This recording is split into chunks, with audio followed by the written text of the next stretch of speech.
on TCA, the tricarboxylic acid cycle, and the metabolic regulation that is for not only for TCA but for even the glycolysis that we had already covered, right? So just a little bit of background information as to how this regulation will work and how it is operated within the cell. So first of all, enzymes are the proteins, or in some cases it's an RNA, that allow us to have activity in the cell, right? And these enzymes are, of course, controlled by the environment. Especially the substrate concentration really affects the enzyme activity. The pH affects it because it's a protein in nature, and pH will denature it, change in pH. And then, of course, temperature also regulates the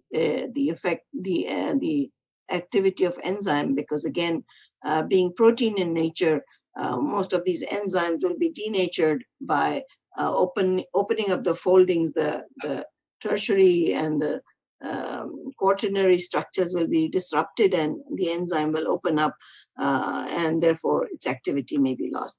So you already are familiar with the kinetics of these non-regulatory enzymes. That means these are the enzymes that are not regulating any pathway, but their kinetics shows that the substrate concentration has the highest effect on the activity of the enzyme. So if you look at this graph, you have already seen, and you've studied that before, that substrate concentration, as it goes up, the activity or the velocity of the reaction goes up until it reaches a saturation point, and you get a plateau there. You're very familiar with that. Addition of more substrate after a certain amount will not increase the velocity of the enzyme. So here we know that the enzyme activity is dependent on substrate concentration, and this is considered to be the Michaelis-Menten kinetics. Rate increases as substrate increases, and then no further increase after all enzyme molecules are saturated with the substrate. You're familiar with this idea, right? So anyway, the bottom line that we should know about it is lower the Km value, higher is the affinity of an enzyme for its substrate. So whenever you are looking at any enzyme here, their Km value is given, you will know if the value of Km is lower, then this enzyme has a high, the affinity of the enzyme for the substrate is high. Actually, how is this metabolic regulation controlled? What are some of the ways that a cell maintains a metabolic balance in spite of all the changes that are occurring in the environment is what we look at.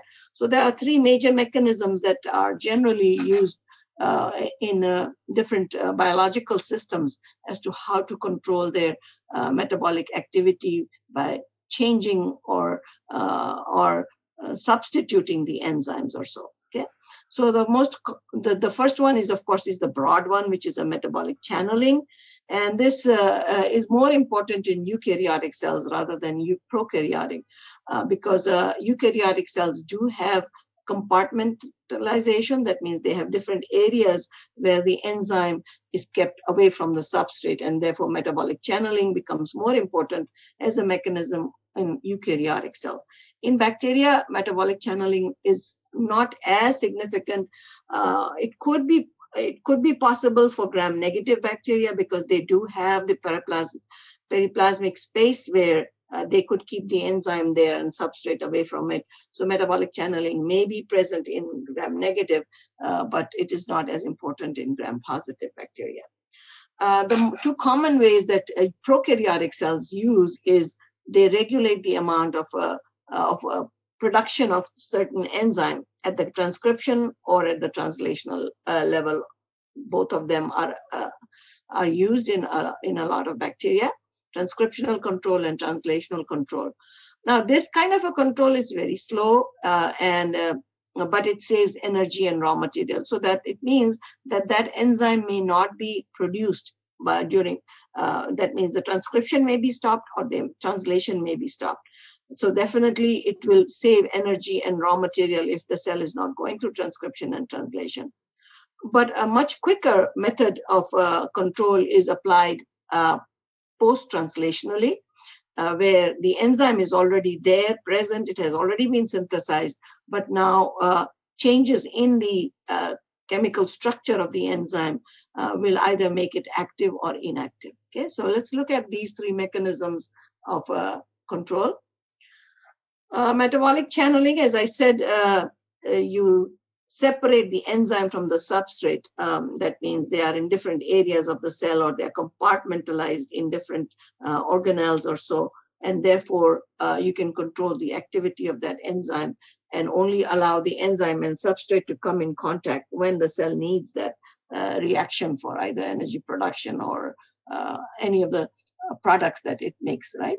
So this compartmentation is more common there, and of course in the eukaryotic cells. Whilst transcription and translation control of enzyme synthesis is one of the ways there that is how your bacteria and archaea will control their enzymatic activity.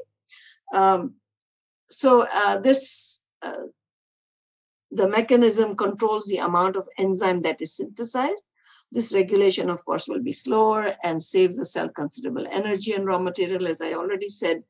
And this kind of control can be applied not only to individual enzymes, but also to a pathway. And we'll look at it. Right? So here is an example of glycolysis. Glycolysis may be controlled at individual enzyme level, but there is a pathway control or a global regulation also of glycolysis is there, and certain proteins are responsible for this global regulation of glycolysis. So for example, in Bacillus subtilis, which is a gram-positive bacterium, there is a CCPA. This is called the catabolite control protein A. This actually activates transcription of genes of the glycolytic enzymes. So all the glycolytic enzymes are controlled at transcriptional level by such a protein. So this becomes a global regulation for glycolysis, because if transcription is not occurring, then of course the enzyme will not be produced as a product of the translation. A similar kind of a global regulation also occurs in your E. coli, which is a gram-negative bacterium. And there the protein that controls glycolysis, or the total regulation of glycolysis, is the CSRA, it's carbon storage regulator A, that activates the same transcription process in E. coli. And it actually represses the genes for gluconeogenesis and glycogen synthesis. So the reverse is also repressed. Not only is glycolysis activated by this regulator protein, but this also represses. So it has a two-way control. The CSRA has two-way control on glycolysis as a global regulator. So what I'm doing now is giving you specific examples of where these control mechanisms are operative in your bacteria. So please pay attention to the examples. We will discuss more of these CCPA and CSRA later on, but just to give you an example, to quote an example for you, taking it from different bacteria is what we are doing now. Then there is the third type of regulation, where the enzyme is already made in the cell, but its activity is regulated by post-translational methods. That means you will either cleave the protein, which will be an irreversible change, either to activate its activity or inhibit its activity, whichever could it be. Cleavage of the protein can occur, which will be reversible. But this reversible cleavage or irreversible cleavage is applied in few situations, but in most cases, the enzymes are controlled by reversible control measures. And those are more important because the cell has synthesized this protein using up so much ATP or energy into it. You rather keep the protein as such and have a reversible control on it. So there is this allosteric regulation, which will, of course, involve conformational changes in the protein, which will either make it active or inactive. Or there's another reversible control, which is called covalent modification, where you add either an acetyl group or a phosphate group or a methyl group or adenyl group, or uridyl group. These are some of the common ways that modification, covalent modification, will occur on the enzyme, and either the addition of a phosphate or removal of a phosphate will make the enzyme active or inactive. So these are much quicker methods of control, and these are reversible controls which the cell uses a lot. So here are some examples of enzyme inhibition, which is occurring post-translationally. That means the enzyme is already there, but it is being controlled afterwards. So here is an example of a competitive inhibition, which is very well known to us, which is the case of sulfonylamide. What is sulfonylamide? It is a sulfur drug, right? And what is its action? Does anybody know? So this is an antimicrobial agent that is used as a competitive inhibitor for para-aminobenzoic acid. Para-aminobenzoic acid is a substrate which will be needed for folic acid synthesis. So here is a very easy representation of it here.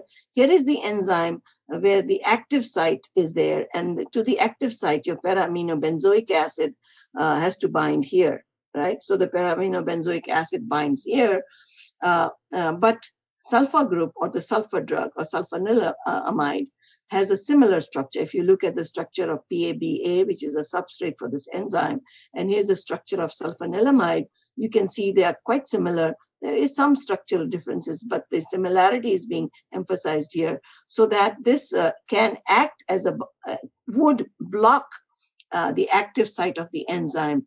It competes with the para-aminobenzoic acid and will bind at the active site of the enzyme and will not allow para-aminobenzoic acid to be converted to its product that is needed for folic acid synthesis.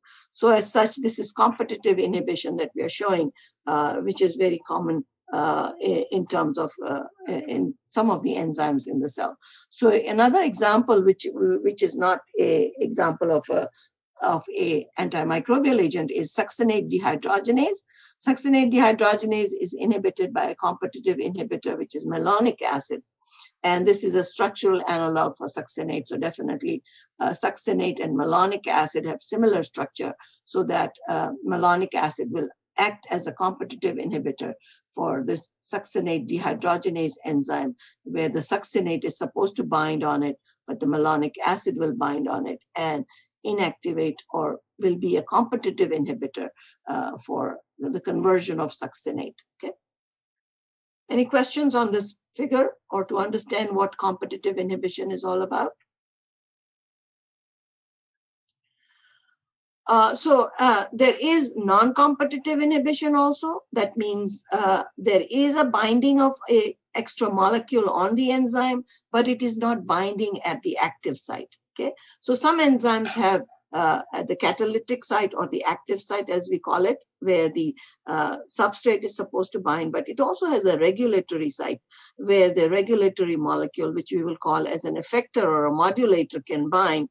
And once the effector or the modulator binds, here is an example of a positive effector. Positive effector, where when it binds, look at the square block of a compound that is binding at the regulator site, will change the configuration of your active site also. And now the active site can bind the substrate. So this would be a positive effector.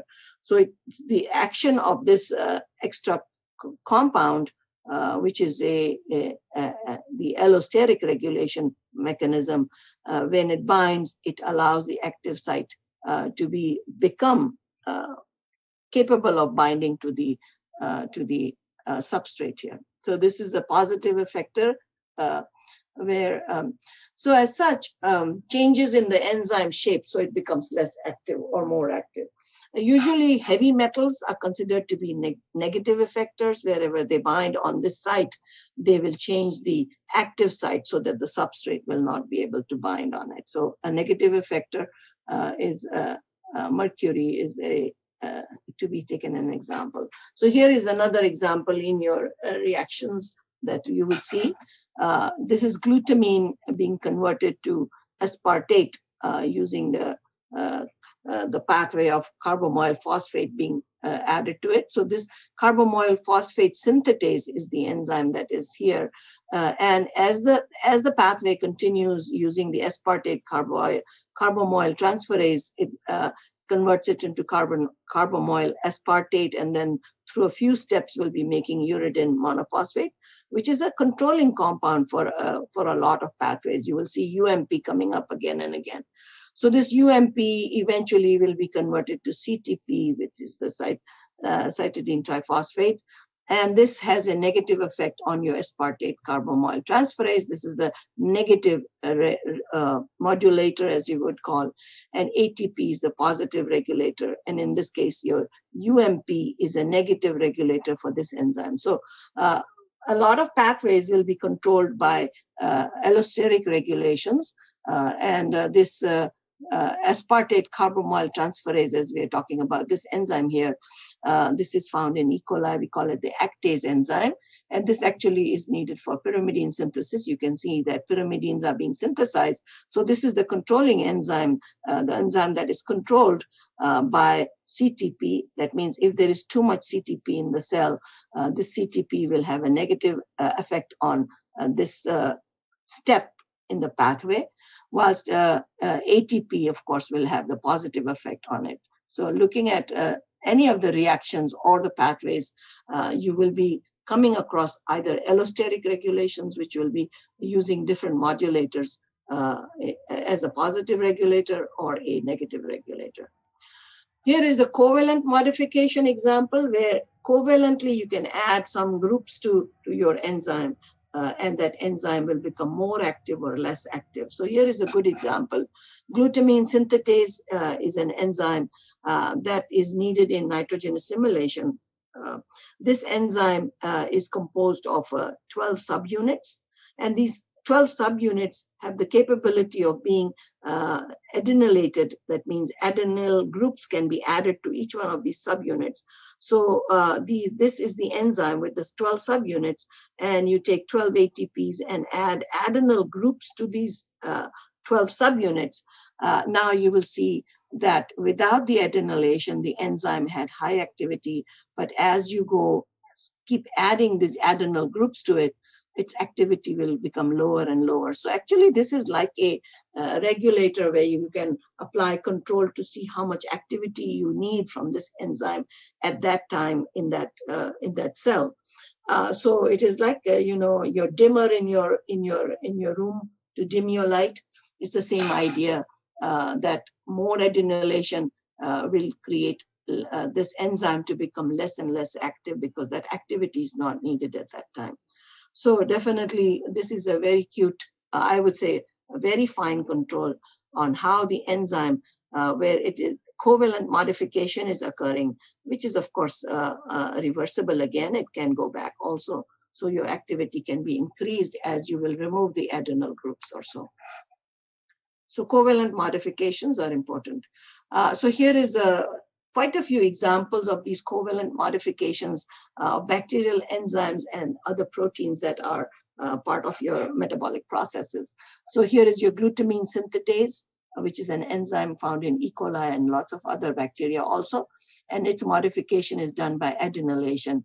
Isocitrate Lyase, we'll come through a lot of these enzymes as we work through it, but generally giving you some examples now.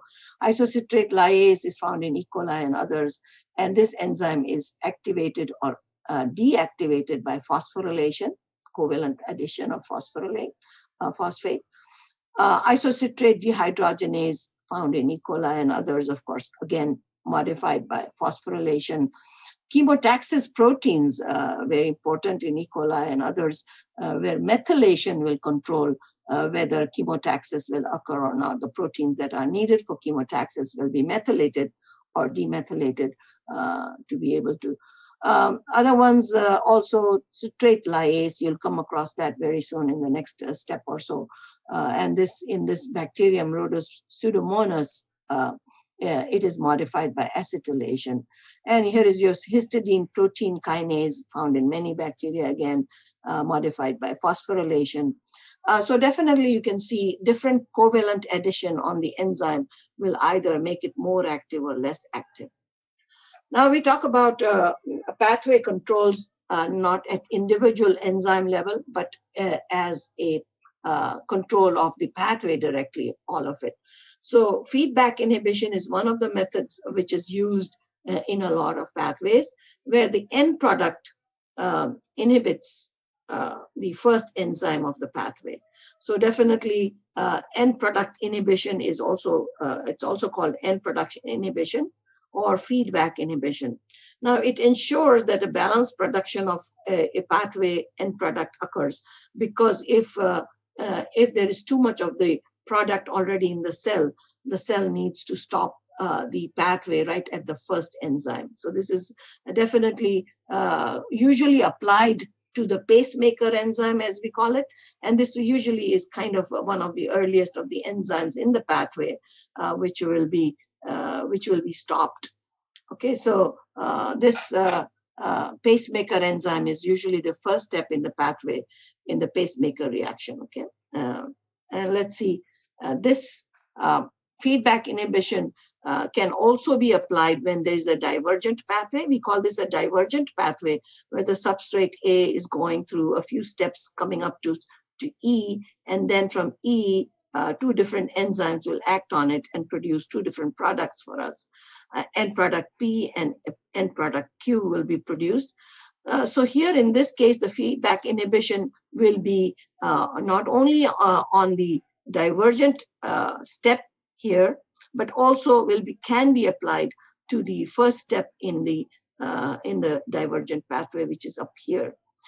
You can see that the term isoenzymes will come into use. So these isoenzymes are different enzymes that are catalyzing the same reaction. So here, these two enzymes are considered to be isoenzymes.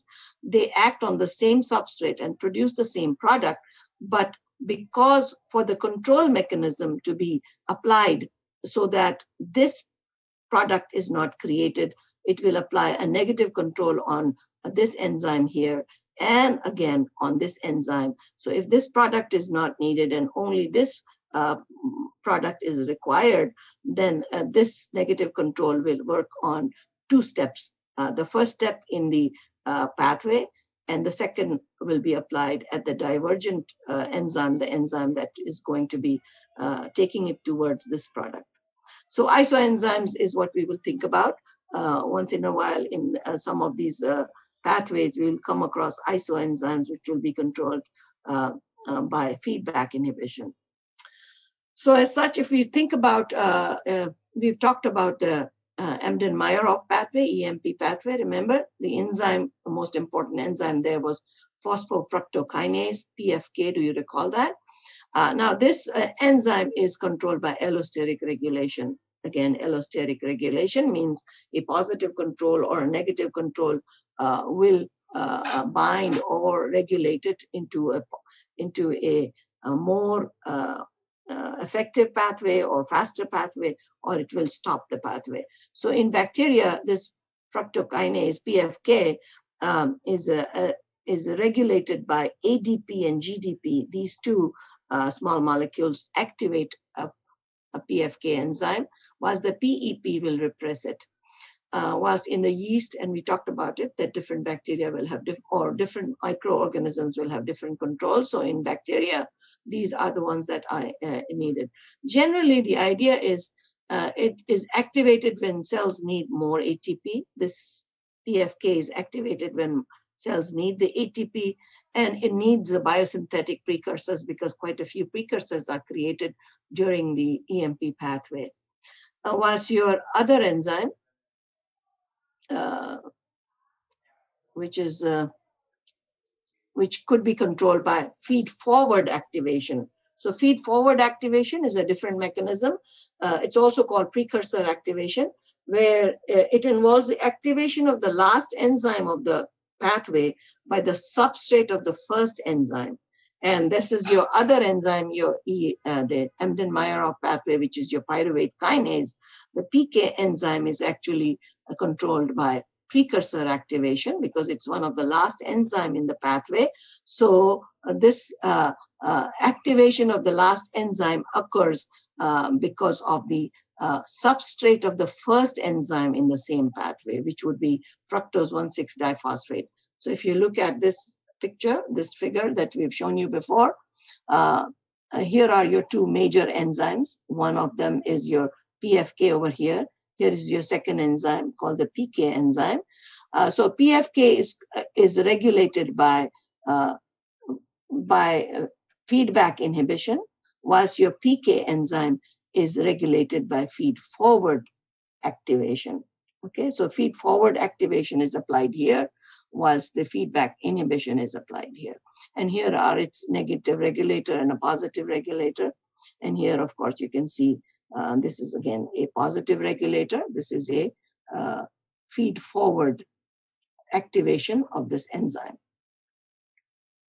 Are you okay with this understanding where we are applying those two mechanisms? Feedback inhibition and feed-forward activation. Questions? No questions. Okay, so we come to the, we have made from glucose 6-carbon compound, we've come to a 3-carbon compound called pyruvate during glycolysis, right? So we studied that. Now, how does the cell break this down, a 3-carbon compound, to generate more energy from it and to produce some of our intermediate metabolites, which will be required for synthesis. So the cell has to go into a tricarboxylic acid cycle, which is considered to be the Krebs cycle. But between the glycolysis and TCA, there is a very important step that is not part of the TCA. Okay, this you have to understand. The 3-carbon compound, which is your pyruvate, will have to be converted to a 2-carbon compound, acetyl-CoA, which is part of your TCA cycle.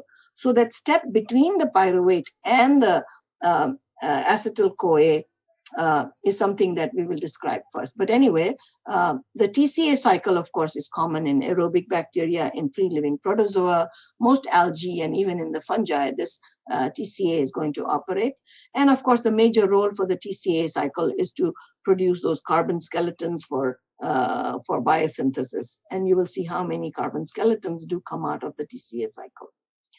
So as such, you've produced pyruvate from your glucose now. This pyruvate can have different fates.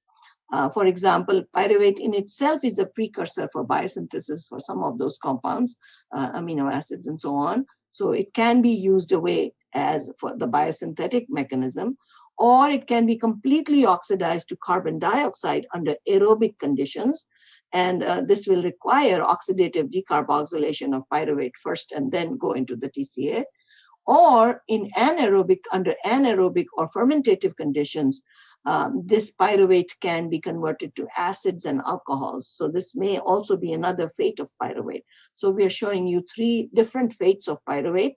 One used as biosynthetic precursor for other amino acids or so on, or it can be completely oxidized to carbon dioxide under aerobic conditions.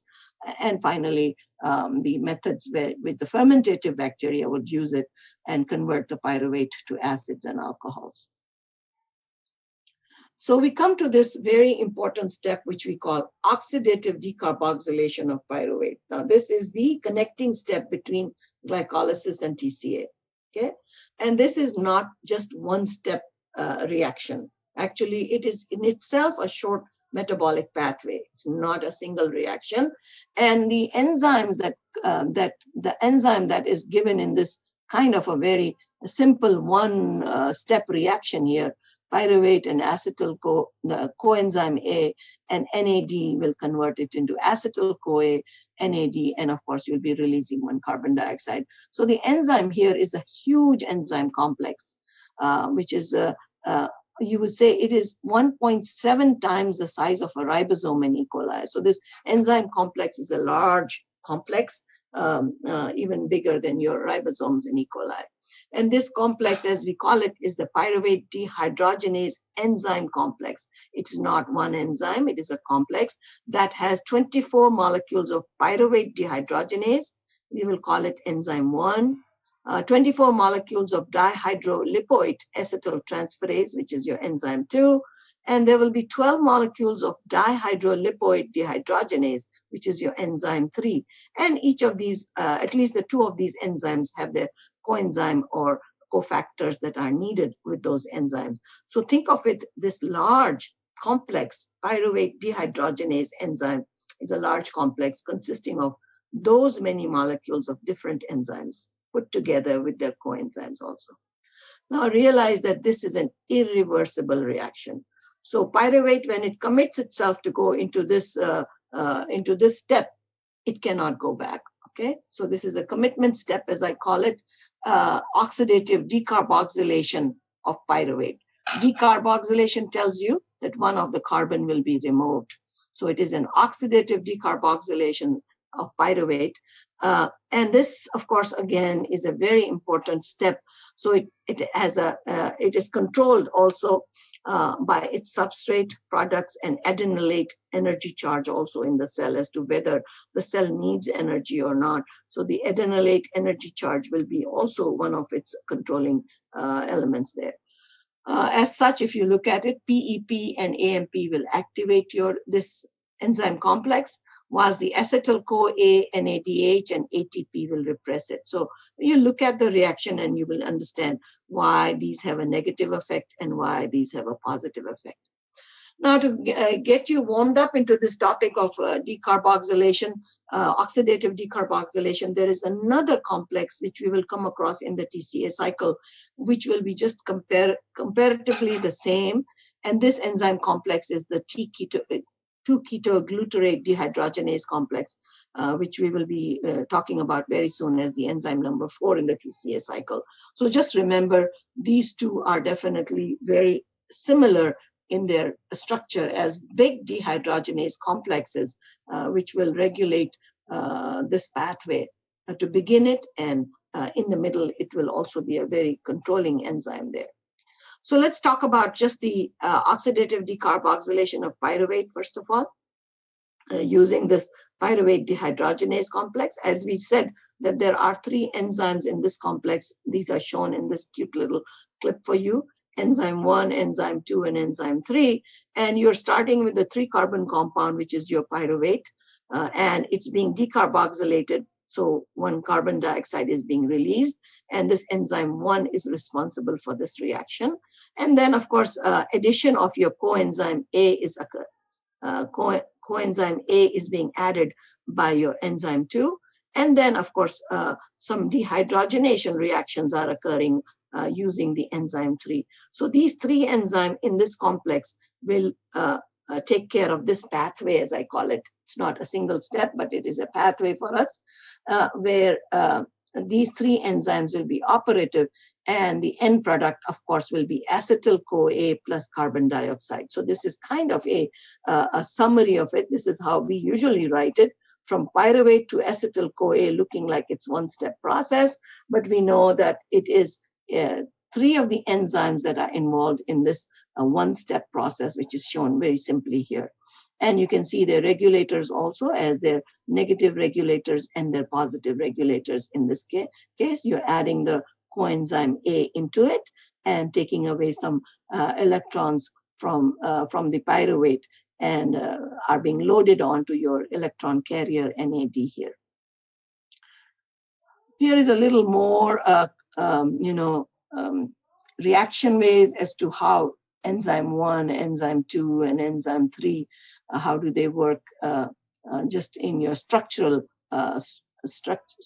formulas, if you want to look at decarboxylation, where that carbon dioxide is coming out from the decarboxylation reaction and so on. But knowing this is good enough, and understanding the control regulation of pyruvate dehydrogenase complex in E. coli has been worked out pretty well here. Any questions on this very important step before the TCA begins? No questions? Okay, we move on. So we come to the real cycle that we call tricarboxylic acid cycle.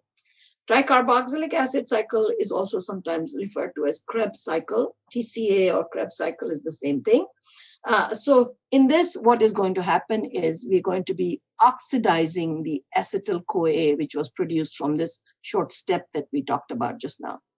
So if you look at it, this is a cyclic process. You can see it is a process where the acetyl-CoA, which is a 2-carbon compound, is being combined with the oxaloacetate, which is the end of the cycle, 4-carbon compound, and 4 plus 2 will make you the 6-carbon compound, the citrate. So in the first step of this cycle, this addition of 4-carbon compound, oxaloacetate, to the acetyl-CoA will create the 6-carbon compound. And the 6-carbon compound will go. So there are different phases in this TCA cycle, and there are a couple of enzymes that are very important that we should talk about. So the first enzyme, of course, your citrate synthase. First enzyme is the citrate synthase, where acetyl-CoA is combining with the oxaloacetate and creating the 6-carbon compound. The citrate synthase, please keep an eye on this enzyme that we will talk about as the controlling enzyme. And then as you come to the fourth step, there is a huge complex again, which is the ketoglutarate dehydrogenase complex, which I told you will be similar to the pyruvate dehydrogenase complex. So this enzyme number 4 is going to be very similar. Complex will be the same as the creation of the acetyl-CoA was before that, okay? So keeping this, I'm going to go ahead and look at this picture of the TCA cycle, which kind of gives you the idea. So here is your 6-carbon compound. Glycolysis is occurring. You get a 3-carbon compound called pyruvate. The pyruvate in this one-step process, which is not one step, this is a pathway in itself, with the 3 enzymes working on it, will produce what is called acetyl-CoA, a 2-carbon compound here, okay? This will be joined with the 4-carbon and make it into the 6-carbon stage. So remember, citrate is your first product in your TCA cycle. This is a 6-carbon stage, as we call it. And you will see that the cycle continues to 2 steps in the 6-carbon stage, where the citrate will be converted to isocitrate. And then comes your enzyme that will definitely be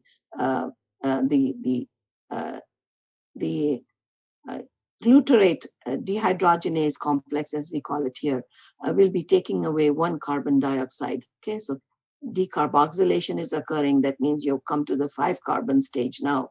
So alpha ketoglutarate is your 5-carbon compound, which is created by this dehydrogenase complex enzyme, big enzyme there. And the 5-carbon compound will be further decarboxylated with by another enzyme here, and will be converted to a 4-carbon compound, succinyl-CoA. The coenzyme A has been added again, whilst in the next step now, the energy will be drawn out of this. Of course, there's been a dehydrogenation also here, and here we are going to be able to draw energy out of it by the creation of ATP or GTP, whichever it is. So direct ATP or GTP formation is occurring at this step. And then we go on to, again, another dehydrogenase reaction in the 4-carbon stage. There's quite a few stages in this 4-carbon stage. And you can see the electron acceptor in this case will be FAD, not NAD. We've seen NAD work here, NAD work here, NAD working here. But now the enzyme complex will be donating the energy to FAD, your energy, the electron carrier. So the electron carrier FADH is created at this step. And then another addition of water molecule will create a malate or malic acid. And from the malic acid, another dehydrogenation reaction, NAD will be taking away the electrons. And finally, you come to the product, which is your oxaloacetate. Now, the product of the TCA is recycled because this oxaloacetate will combine with the acetyl-CoA, the 2-carbon compound, and run the cycle. Now, this cycle is very important because it generates some intermediates that will be needed for biosynthesis also. So you create a 5-carbon compound, which is not found anywhere else in your glycolysis or so. This 5-carbon compound is an important one. And then a couple of these 4-carbon compounds are also important in biosynthesis processes. So if you're thinking of TCA, what is TCA doing? It is actually generating not only energy by dehydrogenation reactions, but it is also creating intermediates that will be used for biosynthesis. So any comments, any concerns on the TCA cycle?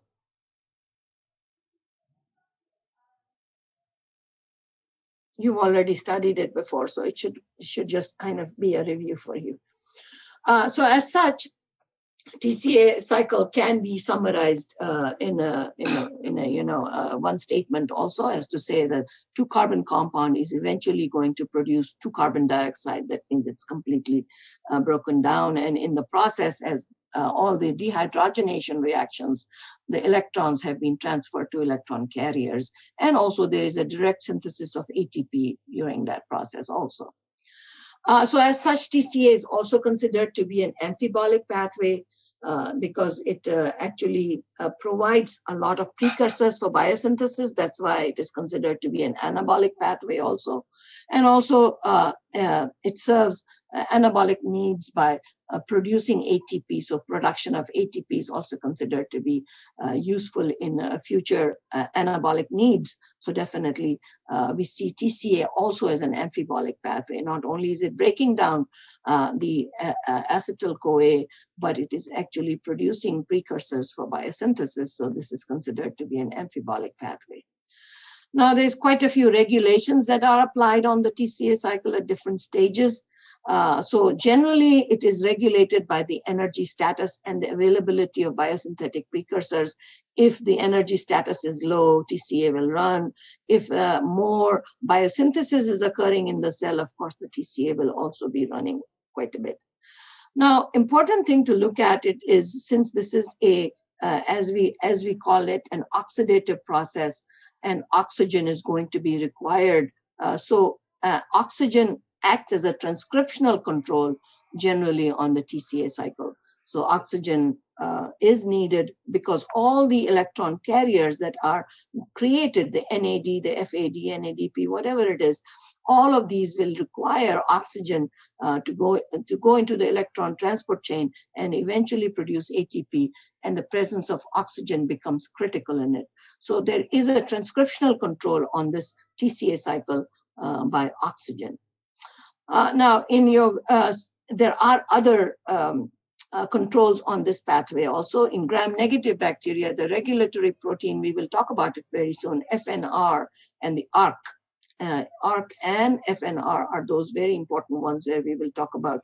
These are fumarate nitrate reductase. FNR is fumarate nitrate reductase, and ARC is the aerobic respiration control, which we will work on later. These are definitely your regulatory proteins that will act on this TCA cycle in gram-negative bacteria. Under anaerobic conditions, here's another regulation. Under anaerobic conditions, the 2-keto-glutarate dehydrogenase, the large enzyme complex, which was the enzyme number 4 in your TCA cycle, is not even synthesized. So under anaerobic condition, this enzyme is not synthesized. And remember, I told you to keep an eye on the first enzyme, citrate synthase.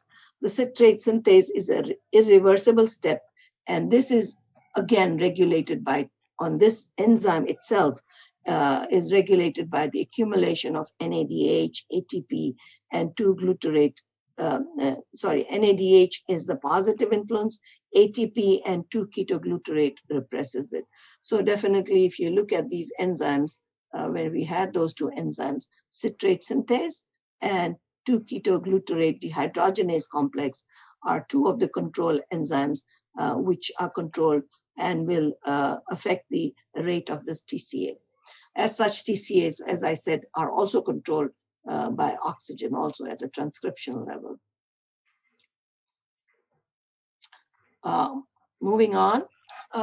So if there are no questions on TCA and its regulation, we'll move on to a process which we call anaplerotic reactions. So what are anaplerotic reactions is what we will discuss first. TCA cycle intermediates are used in many amino acid biosynthetic pathways, right? We've talked about it and we've looked at those figures also. As such, TCA provides precursors to 10 of the 20 amino acids that are needed for the cell.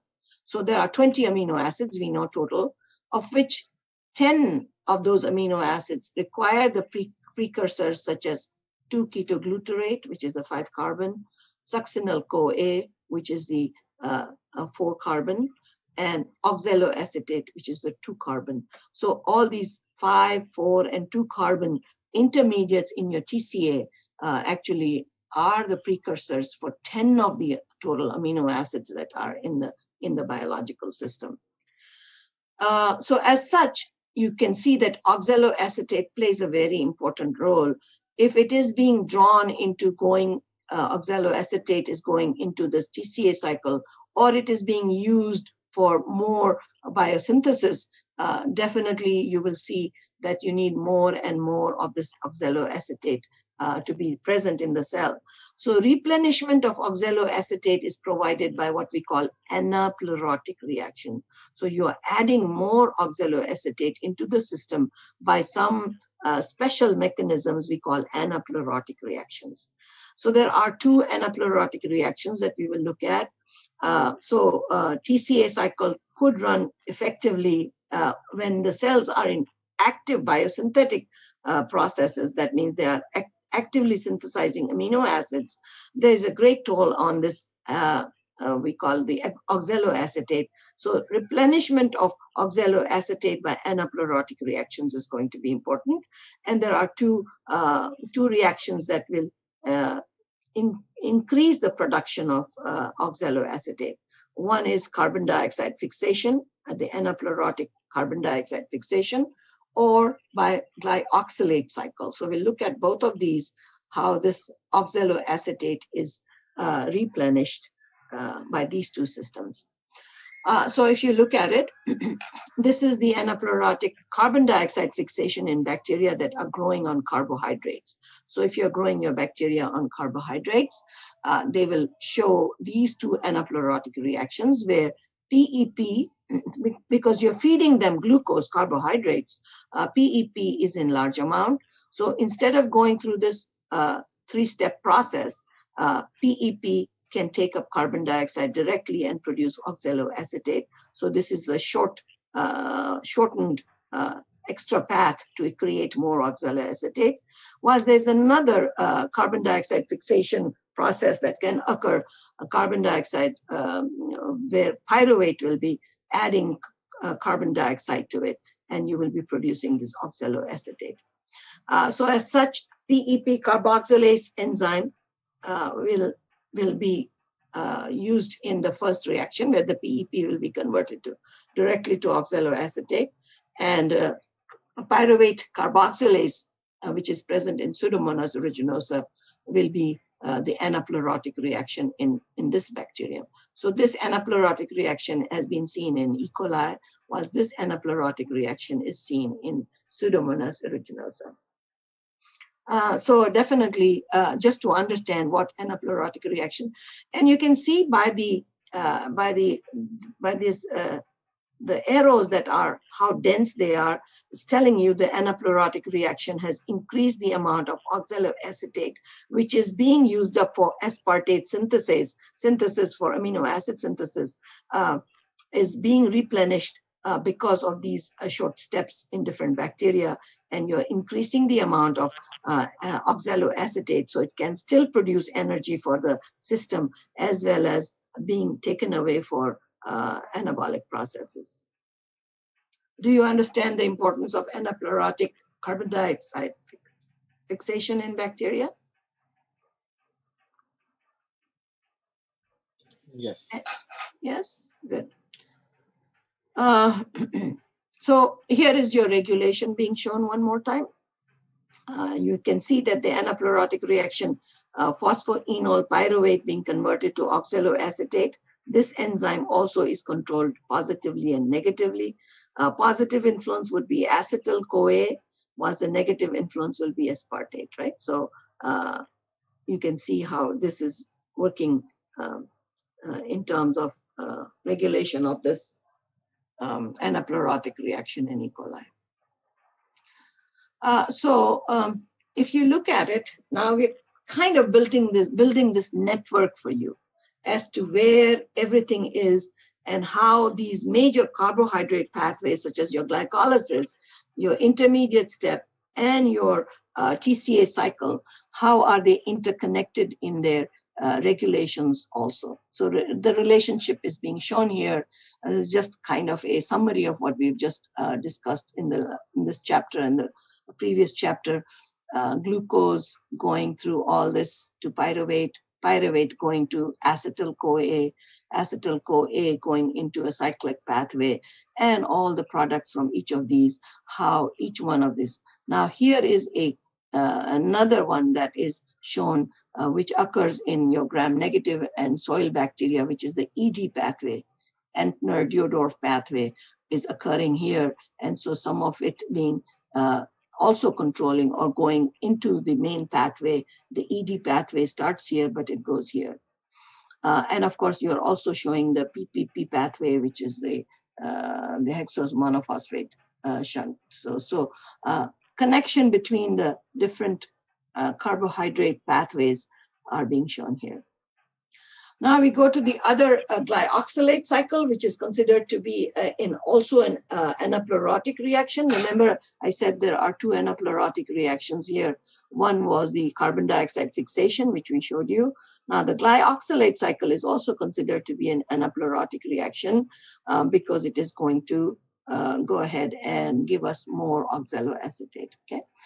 So bacteria that are growing on carbon sources that are not metabolized, that means you're putting them in carbon source, which is not metabolized by the pyruvic acid or the PEP, have to replenish oxaloacetate by glyoxalate cycle. So if these bacteria are special and they are made to grow on a different carbon source, for example, your E. coli that will be grown on acetate will have to produce two enzymes needed for this glyoxalate cycle, isocitrate lyase and malate synthase. So those two enzymes will be created because you're pushing the E. coli to grow on acetate, and acetate is not a normal carbon compound on which the E. coli grows. So the E. coli will have to produce isocitrate lyase and malate synthase so that it can go into glyoxalate cycle and create oxaloacetate.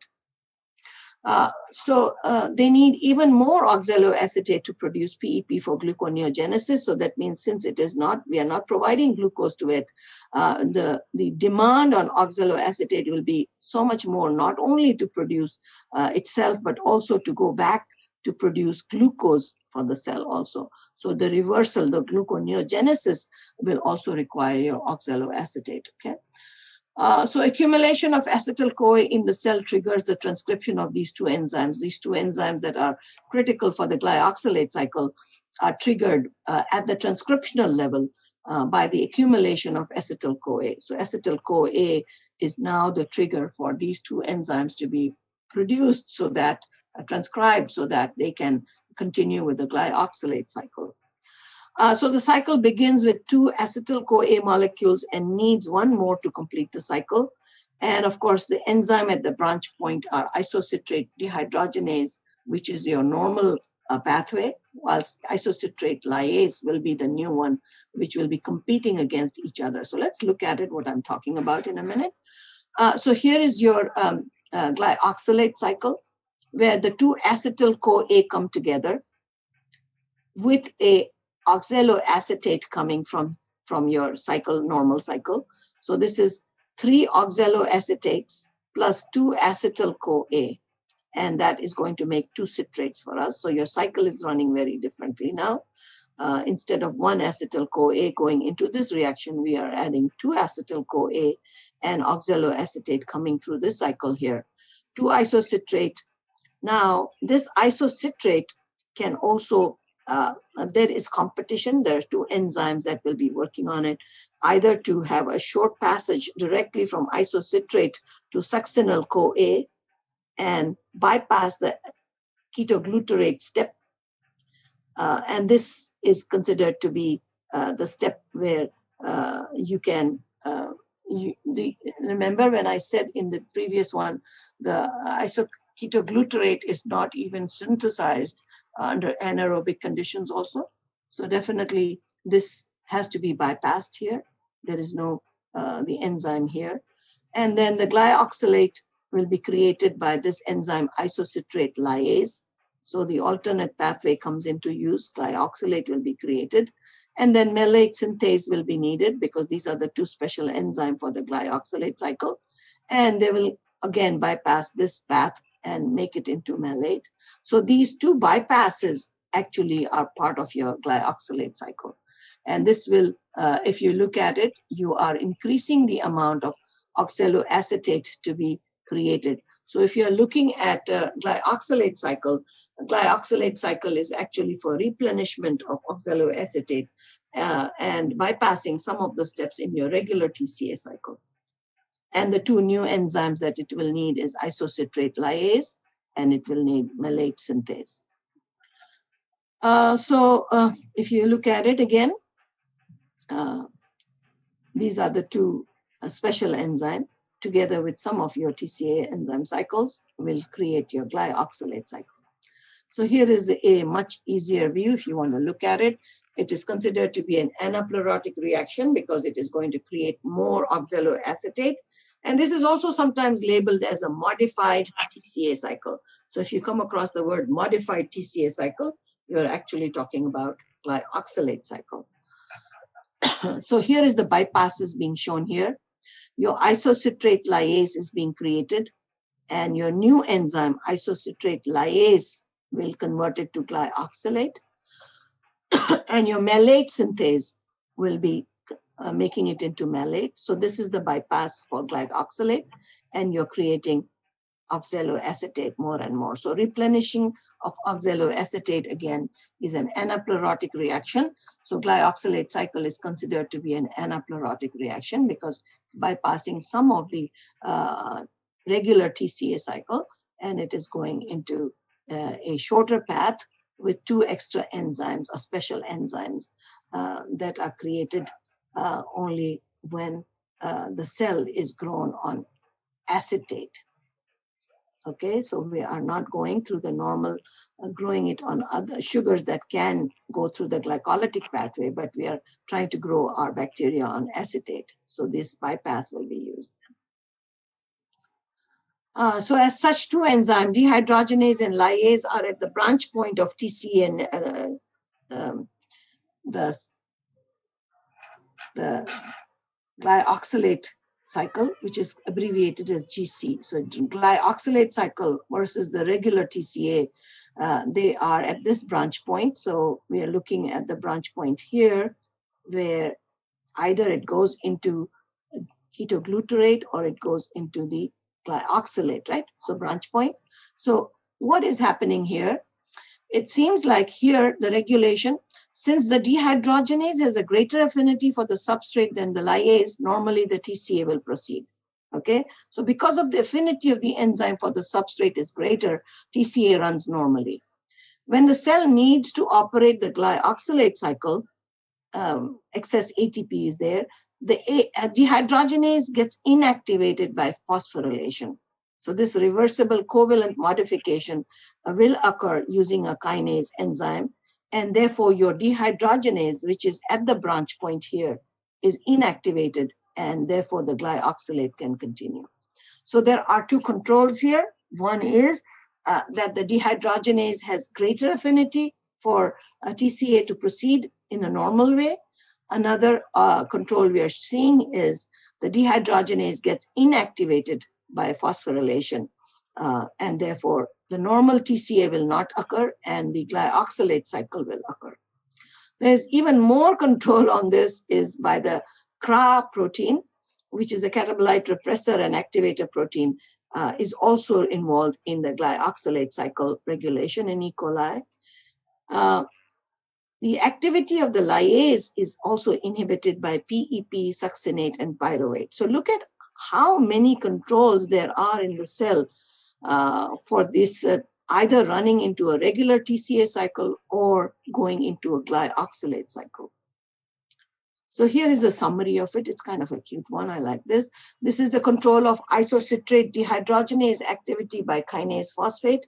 You can see the kinase phosphate will be putting a phosphate So the enzyme was active when it is dephosphorylated. When the kinase adds the phosphate to it, the enzyme becomes inactive. We are talking about the isocitrate dehydrogenase enzyme.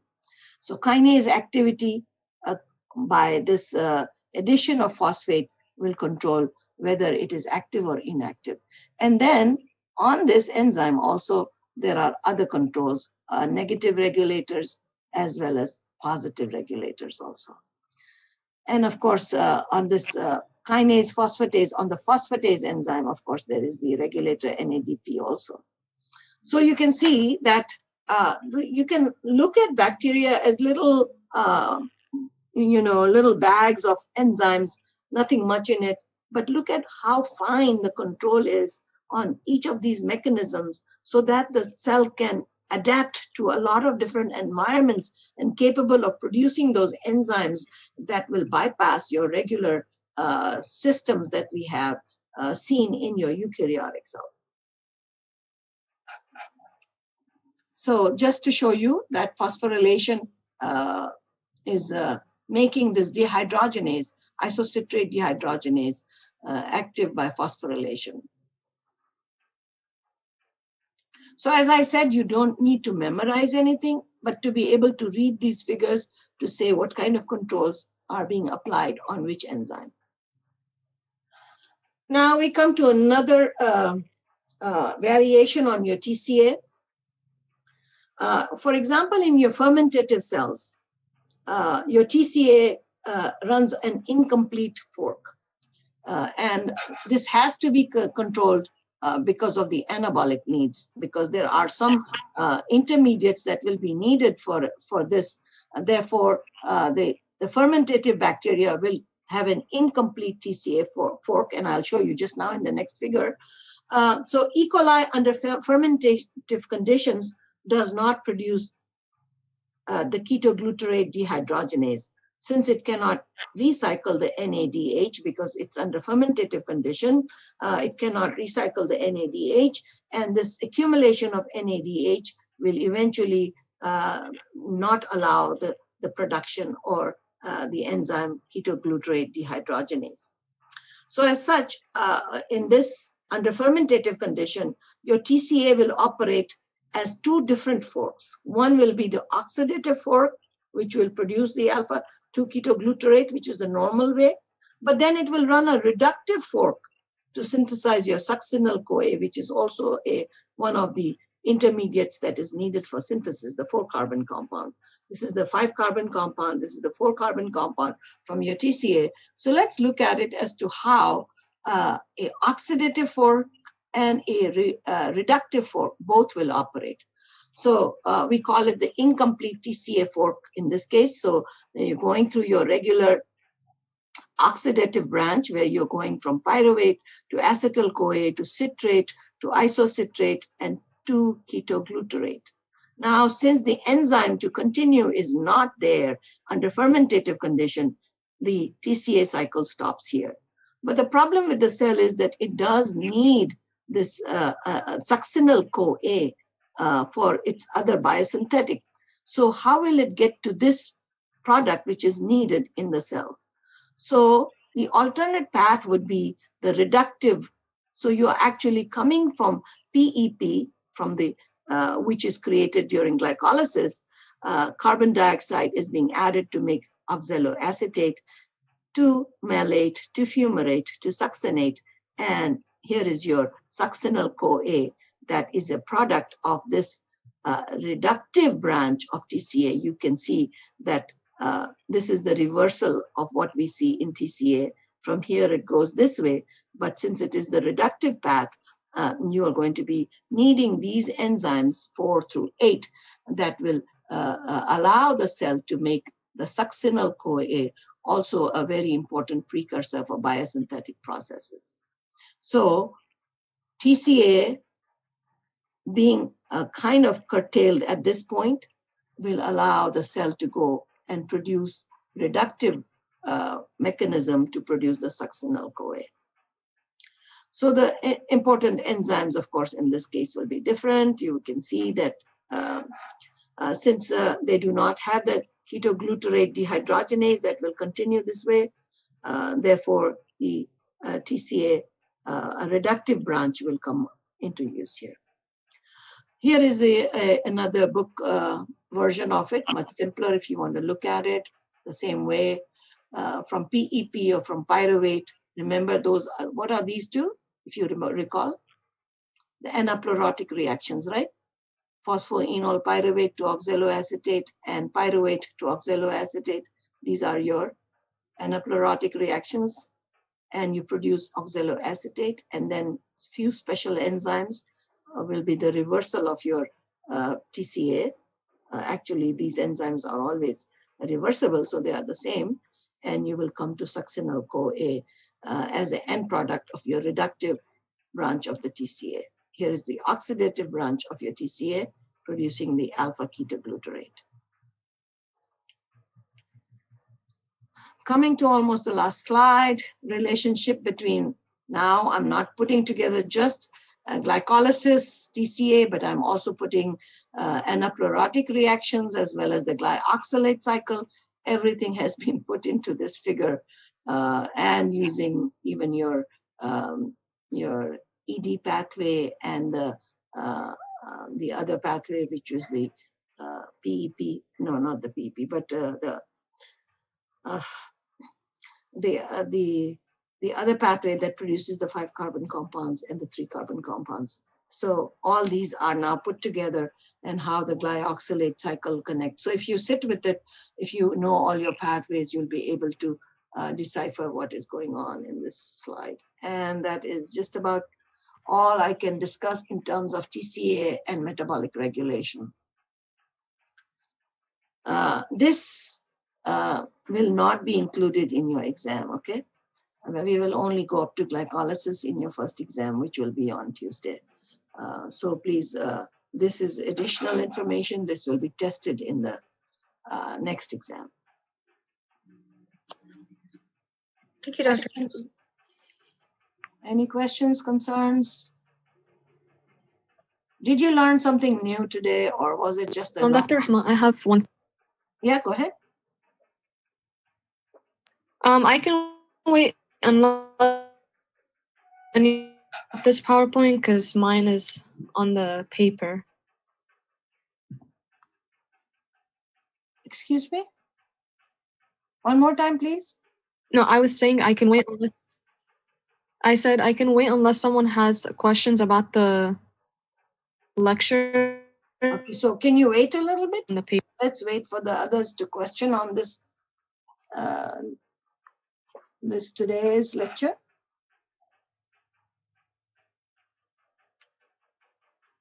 Anybody has any questions on this? If not, then we'll say goodbye to you.